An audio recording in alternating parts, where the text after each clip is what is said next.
Okay, awit tayo sa Panginoon. Good day po sa inyong lahat. Dahil sa matinding ulan ay di kami nakapunta sa Poblacion Kalibo. Dito na kami sa Barangay Briunis, sa housing. At tayo ay umawit sa Panginoon. Oh, how I love Jesus. Praise the Lord at tumigil na rin yung ulan. Oh, how I love Jesus. Mahina ang wifi, sinsya lang, no? Mahina ang wifi dito. Yan. Ika-14th na lugar nito. Girl. Yan, teka, binagay, galuding yun, eh. Kapila na lang.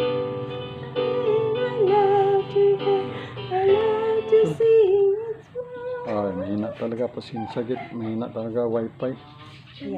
Kapila lang tayo.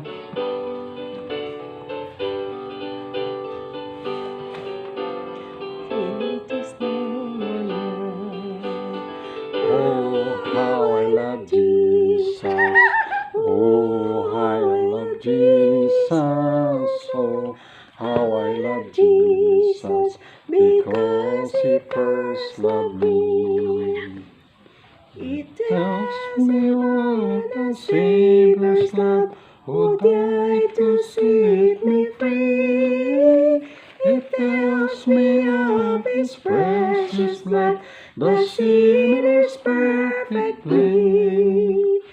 Oh, how I love Jesus. Oh, how I love Jesus. Oh, how I love Jesus. Because He first loved me. The last. It tells of one whose loving heart can fill my deepest wound. Who in its sorrow burst apart that none can bear. Oh, how I love Jesus. Oh, how I love Jesus. Oh, I love Jesus. Because He first loved me. Amen. Okay, tayo ay bukas ng Biblia. Mark chapter 1 verse 40. Mark chapter 1 verse 40. Jay, electric pan dyan, minute. Kandar. Mark chapter 1 verse 40 to 45. And there came a leper to him, beseeching him, and kneeling down to him, and saying unto him, If thou wilt, thou canst make me clean. And Jesus, moved with compassion, put forth his hand, and touched him, and said unto him, I will, be thou clean. And as soon as he had spoken, immediately the leprosy departed from him, and he was cleansed. And he straightly charged him, and forthwith sent him away, and said unto him, See thou say nothing to any man, but go thy way, shew thyself to the priest, and offer for thy cleansing those things which Moses commanded, for a testimony unto them. But he went out and began to publish it much, and to blaze abroad the matter, insomuch that Jesus could no more openly enter into the city, but was without in desert places. And he came to him from every quarter. So ang title ay Jesus moved with compassion. Jesus moved with compassion. Mag-pray muna tayo. Almighty God, our loving Father, maraming salamat po sa araw na ito, sa itong lugar, Lord, na kung saan ay 14th time na kung saan kami palipat-lipat na pinintulutan nyo na lugar. At hindi naging hadlang, Heavenly Father, yung paglipat sa iba't ibang lugar, hindi hadlang para ang Word of God ay patuloy na maipangaral at ma-online, maging sa Facebook, sa YouTube.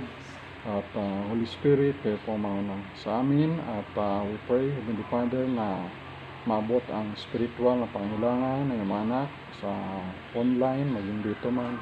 At Holy Spirit, kayo po magturo sa amin at meron kami matutunan na mga spiritual blessings kahit sa mga konting minuto na aming gugugulin. Salamat sa mga napakinggan na namin ng mga Word of God, mga preaching sa iba't ibang mga kasimbahan. Katawad sa amin sa mga pagkukulang. Pagpalain mo, Ama, yung bawat nakikinig ng iyong salita. Ito ang dalangin at pasalamat sa lahat ng glory sa pangalan ng Panginoong Jesus. Amen. Amen. Dito kami ngayon sa Briones Village, no, sa barangay Briones, Kalibo. No. Hindi kami nakapunta doon sa poblasyon Kalibo dahil matinding ulan kaninang umaga at kahapon. Anyway, dito sabi ng Biblia sa Mark chapter 1 verse 40 to 45. No? Sa verse 40 sabi dito, "And there came a leper to him, beseeching him, and kneeling down to him, and saying unto him, If thou wilt, thou canst make me clean." Sa FB nag-reconnect pa lang, pero sa YouTube to ay tuloy-tuloy. Sa verse 40, ito yung leper, may kitong, no? Beseeching Jesus na makaawa siya. Kneeling down to Jesus, nanikluhod kay Jesus, saying to Jesus, "If thou wilt," kung gusto mo, kung ibig po ninyo, mapagaling ninyo ako. Sabi ng may kitong. If God willing, depending on God, humility before God, yan ang karakter ng may kitong. Kaya nakita natin yun yung humbleness ng may kitong na to sa kanyang karakter. Kaya ito ang kitong, ito ay symbol of sin, kadiri, ito ay dirty, ito ay marumi. But Jesus touched him. Jesus moved with compassion. Jesus moved with compassion. Number one, the hands with action. The hands with action.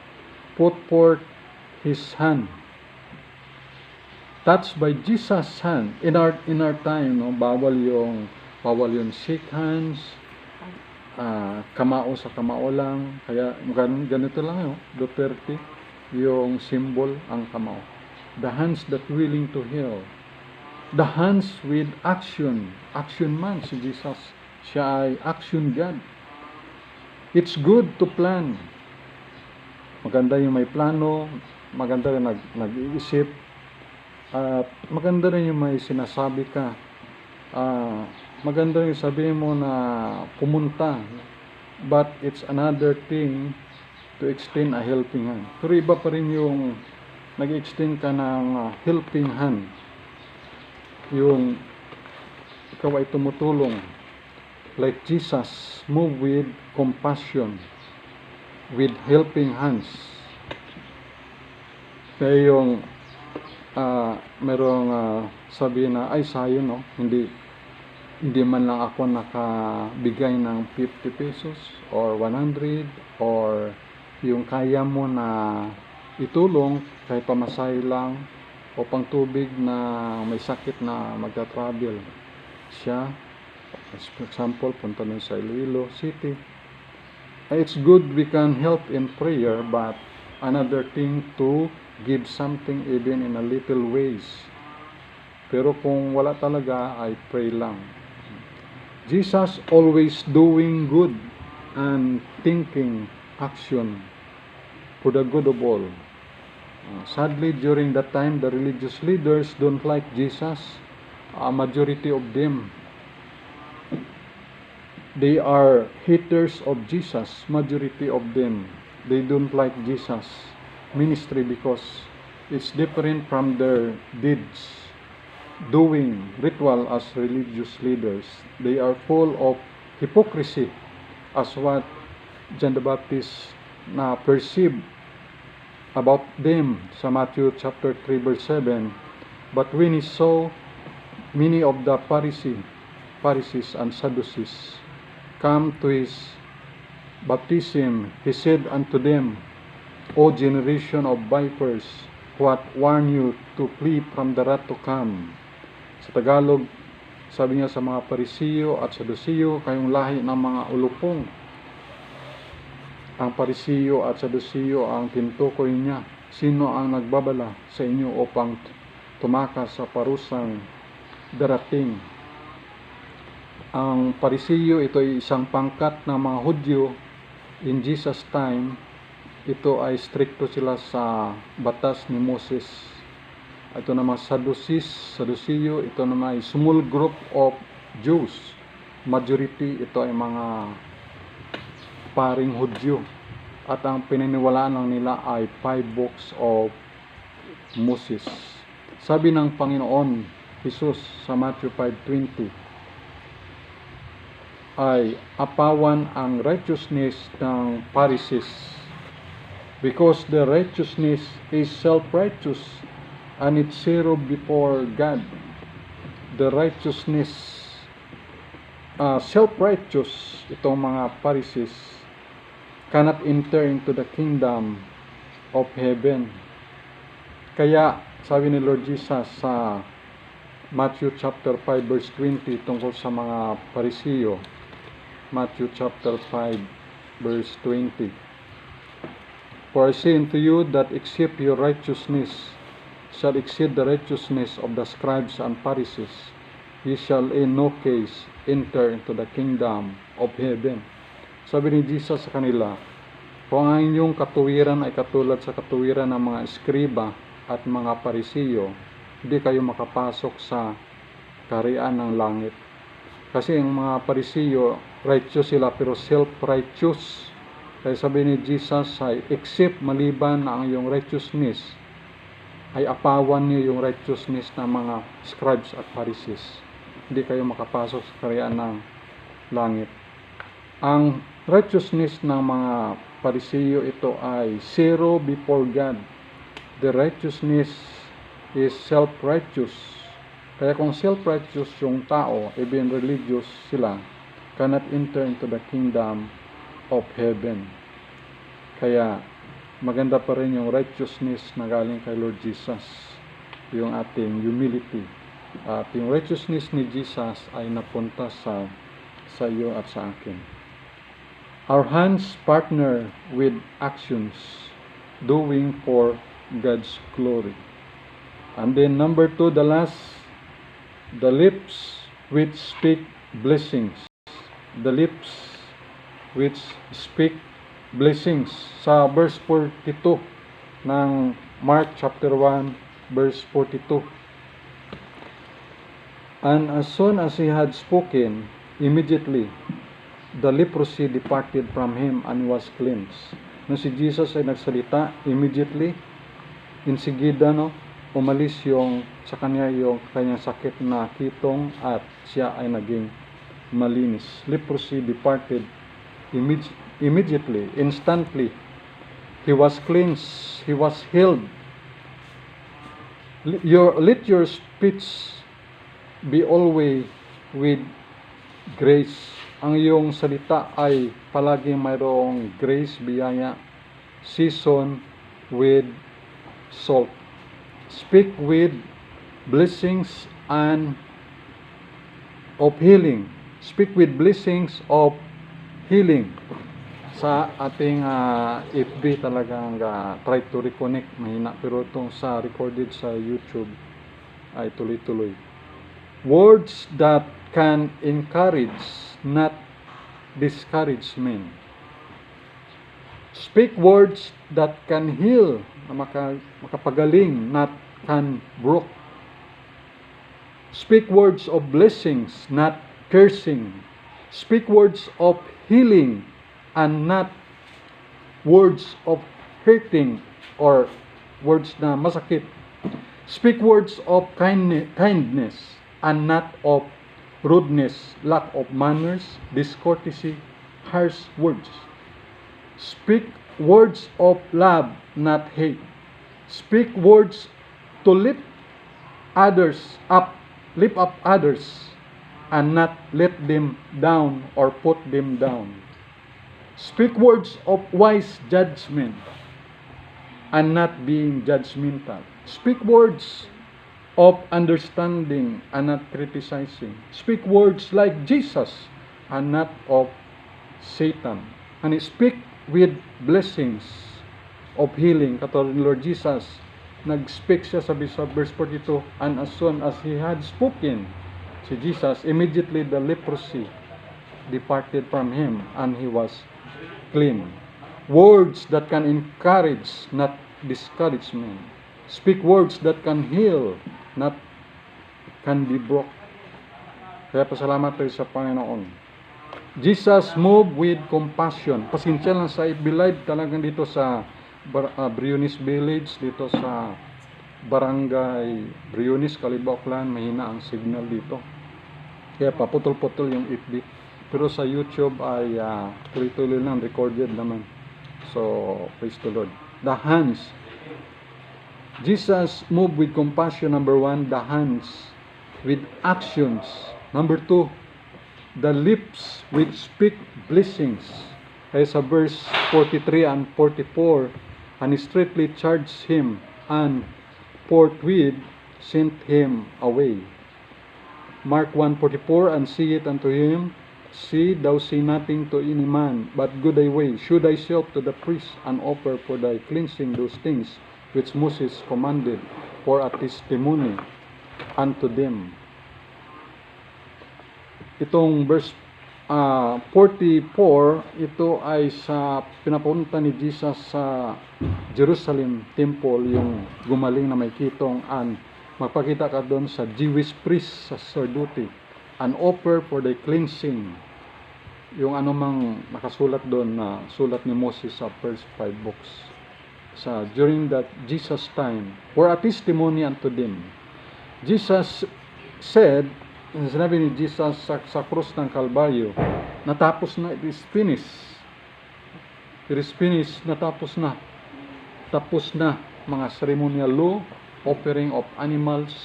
Kaya si Jesus, yung Lamb of God. Jesus, the Lamb of God. After Jesus' resurrection, tayo na ay under grace na tayo. Under grace na tayo. Tapos na ang taste not, handle not, touch not.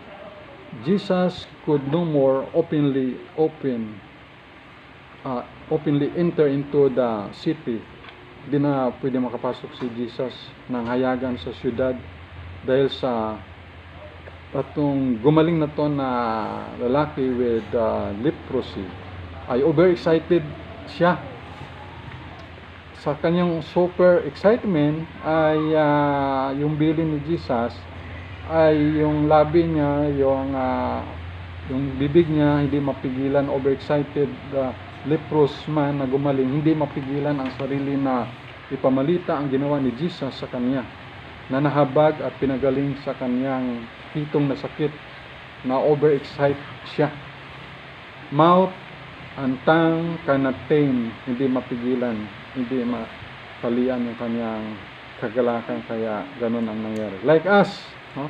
Tulad sa atin, pinagaling tayo ni Lord Jesus sa sakit na kasalanan. That's why hindi rin mapigilan ikaw, no? Ikaw o ako, na pamalita ang kabutihan ng Diyos sa ating buhay, yung blessing ni Lord, yung biyaya niya, yung kaligtasan, at yung pagpapatawad ni Lord sa ating mga kasalanan. Jesus moved with compassion. Number 1, the hands with actions. Yan si Lord Jesus. And then number 2, the last, the lips which speak blessings.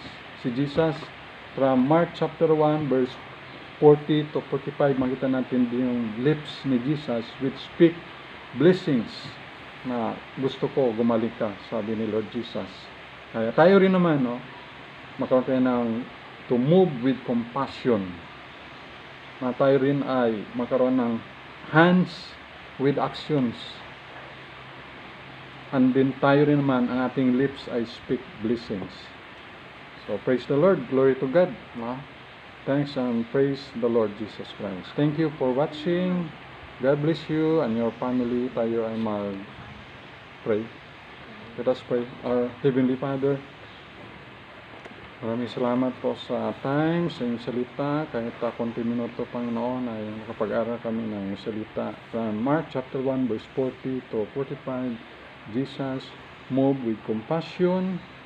Nagkaroon ng si Jesus na the hands with actions and the lips which speak blessings. At sa aming buhay, sa pag-apply, Lord, sa Word of God, ay maging gano'n rin kami na magkaroon din kami katulad ni Lord Jesus na move with compassion at aming mga kamay na mayroong action, hindi lang nagaplano, hindi lang nag-iisip, hindi lang pupunta, hindi lang magsasabi, kundi na aming mga kamay, Ama, ay magkaroon din ng action sa pagtulong. Salamat na aming mga labi ay gamitin namin to speak blessing to others, to other people, Panginoon. Salamat po sa mga katotohanan yan at thank you sa lugar na to, Panginoon. At we are praying, Heavenly Father, na pagpalain niyo po ang bawat isa ng good health, spiritual blessings, material, financial, safety, protection, healing sa mga karamdaman, guidance, kagalakan sa mga puso, si Nay Heidi, si Namili, si Sister Pen, si Monique, si Dino, si Nila, si G.E., Linlin, Pau Pau, Jomar, si Petit, si Edgar, si buong Panginoon. Maging si Pastor Yuli, Pastor Jess, Pastor Dan, Pastor Excel, Panginoon. Ganun po, Panginoon, si Myrna, ganun din si Maritis Maguire, ganun din, Panginoon, si Pastor Ramon Sauro, Pastor Nabli, Pastor Bogs, Panginoon, Pastor Boboy, palaan nyo, Heavenly Father, si Pastor Emil, Reverend Heavenly Father, si Preacher Jim, Amilin Guevara, karoon din si Annalisa, si Piling, si Alan, si Grace, Panginoon, Panis family, Buntugon family, Elias family, at ibang mga pamilya, si Kuya Kimpo, Manglin, si Kiki, ingatan sila sa Canada, si Jo, si Lutlot, karoon Panginoon, mga kapitbahay namin dito sa Briones, salvation nila. We pray, my Lord, kung kaluban niyo talaga, Ama, kami na dito ay pagkalob niyo po talaga. Kung di man ay kayo para masunod, Ama, kung saan mo talaga kami gusto. So, thank you for this day at sa lugar na to. Papalain niyo rin, Panginoon, na mga CW, SI, si Derek, maging yung mga pastor, missionary, evangelist, mga hindi ko nabanggit, maging mga Panginoon, mga Israelite Salvation, Peace at Jerusalem, Repairman, meeting mamaya sa Bausi. Panginoon, pagpalaan niyo po. Thank you, Sweet Holy Spirit, pagpalaan niyo yung salita mga hayag, pagpalaan niyo, Panginoon, yung mga loved ones namin, at ang mga unsaved loved ones, masaved, Panginoon. So po, pagpalaan niyo aming giving, at pagpalaan niyo rin, Panginoon, aming mga buhay, bawat isa, at pagpalaan niyo bansa Pilipinas, parang rin ang mga frontliner, mga doctor, nurses, si President Duterte, ganun si Governor Marapulis, Mayor Lachica, mga councilor, mga board member, tulungan rin si Atty. Christine Candelario de la Cruz, si SP Soviet Emmanuel de la Cruz sa kanilang pinagdadaan ngayon, si Toto Lacan, ang kanilang anak. Ito ang healing recovery, Panginoon, sa anak nila ng Captain Candelario, maging dito sa Bryan Briones, Captain Briones, Lord, gabay mo man. Salamat, Lord, sa ulan, despite na maulan, huwag lang maglakas yung ulan, pero hindi magbaha din, Lord, sa poblasyon Kalibo, at maging sa naman siya. At sa ilat ng glory and our power, we pray, Heavenly Father, maging malakas sa mga anak mo, mga Christian, laban sa world system, sa devil, at sa flesh. Ito'y Ama, gabayin po, papalang sa angging hanagigi, malaban sa amin. Para sa aming salamat, papulang, thank you po sa lahat. Palang niyo po ang salita mo na sa aming mga puso, pamdalangin, pasalamat, at palang niyo po ang mga OFW, mga kabayan namin, at mga hindi ka nabanggit. We bless mo, Lord. Sa pangalan ng Panginoon Jesus, amen and amen. Okay, awit tayo, yung Krasanobe. Kapila lang tayo, kaya naiwan rin yung piano, ang organ doon, rock band. Plus, obey. Okay, mawit kayo sa Panginoon. May nagtawag kanina, absensya lang siya.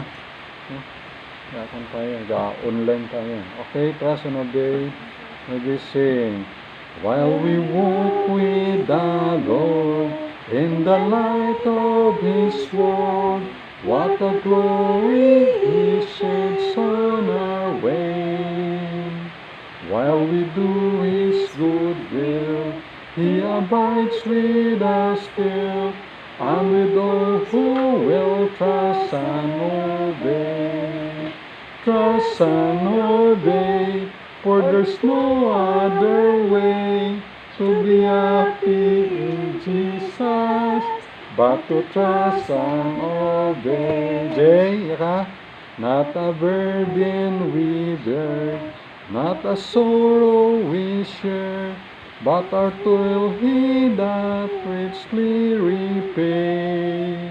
Not a grief or a loss, not a frown or a cross, but is blessed if we trust and obey. Trust and obey, for there's no other way to be happy in Jesus but to trust and obey. Last, then in fellowship sing, we will sit at His feet, or will walk by His side on the way. What He says we will do, where He says we will go, never fear, only trust and obey. Trust and obey, for there's no other way to be happy in Jesus, amen, but to trust and obey.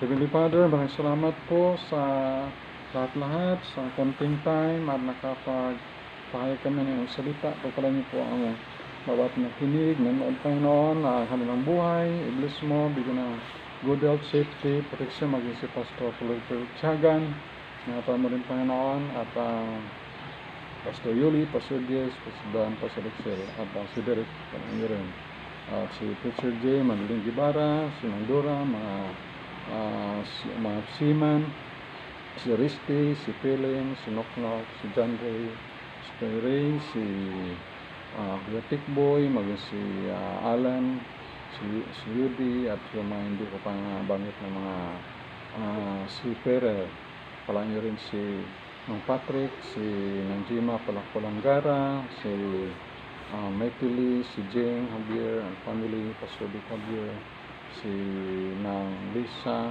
at Julius Go, pala nyo Panginoon, si Nanjima, si mga Ani Malakas, mga teachers sa DepEd, si Sir Dennis, si Ma'am Heidi Ricaport, Ma'am Nicolas Rod, si yung principal, supervisor, teacher sa DepEd at saka sa private. Mga magulang Lord at mga bata ng modules, tulungan sila pagpalandigan ng wisdom, good health at syaga sa pag-aaral sa mga module. Tulungan rin mga police, mga army, Numancia Police, Sir Tonil, ang squad leader at sa Kalibo, rin sa kapulisan dito sa Aklan, wala nyo rin tayo at may sa entire Philippines na we pray for the peace of Jerusalem, pagpala nyo rin Panginoon, ingatan ng mga OFW, si Mama Ritis Maguire, yan po ang mga anak mo Panginoon, mga missionary, mga pastor, evangelist, missionary. Ganun po Panginoon, mga believers, sa North Korea, sa China, sa Vietnam, sa Cambodia, sa Laos, at sa mga communist country, sa Africa, ingatan niyo po sila sa protection. We're praying na marami po ang makakilala kay Jesus Christ, maligtas, especially mga Hudyo, maniwala sila, tanggapin nila by faith Jesus as their Lord and Savior. We pray Ama kung gaano ang mga tao sa 7 continents, mga 195 nations, mayroong face mask. Sana kung yun ang palatandaan na kung may face mask ay nag-believe na, nagtanggap kay Jesus Christ bilang Lord and Savior, ay salamat at nakadinig na ng gospel, ay malapit na rin ikaw ang dumating Lord Jesus. Yung lahat ng tao na may Christmas ay palatandaan sana na mayroong Jesus Christ ay talagang malapit na at nagkaroon ng gospel ay maganda na nakarating na sila Jesus. At pero marami pa rin, Lord, ang hindi pa naabot. So we're praying na sila rin ay maabot ang Ebanghelyo, maligtas. Tulungan niyo po ang mga local foreign missionary all over the world sa kanilang pagpapagal para sa inyo, at marami po ang maligtas at mga kaluluwa. Salamat po ng marami, at sa aming pagpumuhay dito sa sanlibutan ay tulungan niyo po kami, Ama, na mapanalangin, prayerful at hopeful sa inyo. Thank you, at dito sa magulo at masalimot sa libutan ay in the future ay papalitan mo ito ng new heaven and new earth, Panginoon. And in your time, wala na rin yung mga virus, Panginoon, ito. At tulungan niyo po ang mga frontliners, gabay mo po ang aming gobyerno, President Duterte, wisdom, guidance, at sa kanyang buong gabinete, may sa mga nagtatrabaho sa government, Lord, gabayan mo sila. At ang mga kasimbahanan at nagparami pa na magtutupad ng iyong kalooban. Sa lahat ng glory, honor, power, pasalamat. Palangin niyo rin po ang bawat isa ngayon, mga pamilya, mga kinig, nanonood, Panginoon. Bless their life, Panginoon, at give them a long life, kagalakan na maglingkod sa inyo. Thank you po sa lahat. In Jesus Christ's name, Amen. Amen. No? Thank you for watching. No? God bless you. Keep safe and healthy, keep holy, and happy in the Lord. Bye-bye.